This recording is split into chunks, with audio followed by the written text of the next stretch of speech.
Assalomu alaykum qarindoshlar, hozirgi vaqtlar xayrli bo'lsin. Agar bu kanalga yangi bo'lsangiz, bu kanalda asoslig'i bolalar tarbiyasi, o'rganish usuli qatorliq mazmunlarga oid ilmiy maqolalar va kitoblarning qisqacha mazmuni tunishtirildi.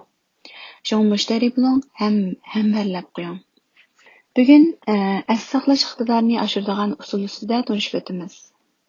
Bu usulni o'zim sinab beqiyapman, shunga sizmi sinab beqing.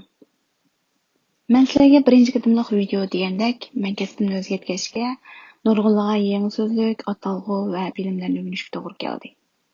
Bu tibbiy atalg'ular ajoyib tezga to'xtadi.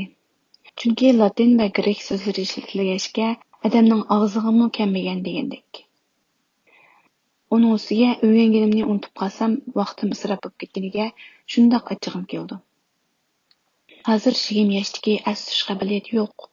Ham balam uyam xizmat deb o'rganishga chiqadigan vaqt nihoyat oz. Shunga unumliroq as-tush usuli bormidi deb o'ylab, o'zimni baqdim. Men paylangan kitob Kawasaki degan apanninki yodlamaydigan as-tush usuli degan kitob.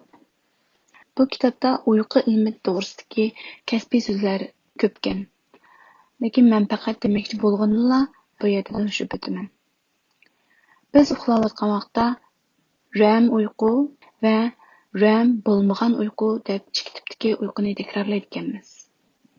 REM uyqu jarayonida cho'ng miya aktiv harakatga kelib, aslimlarni ratlab, muqimlashtiradi ekan. Bu uyqu jarayonida ko'zimizning harakati tez bo'ladi ekan. Shunga bu so'z rapid eye movement degan so'zning bosh harfini qo'llanib REM deb ishlatilibdi.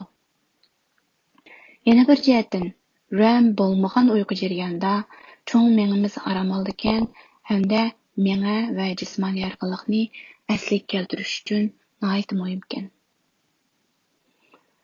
Shunga demoqchi bo'lgan umum mazmun yig'inchoqlaganda bir kunning ichidagi uxlashdan burungi 30 minut vaqt yangi narsani as saqlaydigan eng yaxshi vaqt deb ta'kidlagan.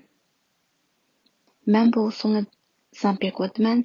Lekin biroqla yodlab olsangiz qanday bo'ldi, men uni sinab baxmadim. Men faqat o'zimga bir kunda 10 so'zlikni o'rganish deb ketdim.